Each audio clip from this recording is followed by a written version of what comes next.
আসসালামু আলাইকুম। আজকে আমরা আরও কিছু পারিভাষিক শব্দ নিয়ে আলোচনা করব, যেগুলো বিভিন্ন সরকারি চাকরির পরীক্ষায় এসেছে।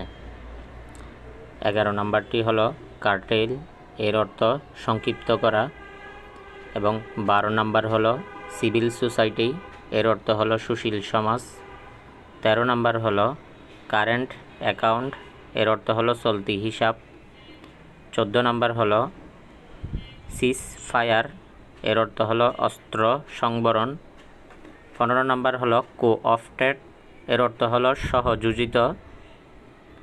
16 নম্বর হলো কনস্টিপেশন, এর অর্থ হলো কোষ্ঠকাঠিন্য। 17 নম্বর হলো কনজিউমার গুডস, এর অর্থ হলো ভোগ্যপণ্য। 18 নম্বর ডেলি, এর অর্থ হলো অযথা দেরি করা। 19 নম্বর হলো ডাইভালস, এর অর্থ হলো প্রকাশ করা। এবং 20 নম্বর হলো ইরাডিকেশন, এর অর্থ হলো উচ্ছেদ করা। পরবর্তীতে আমরা আরও অনেকগুলো পারিভাষিক শব্দ নিয়ে আলোচনা করব।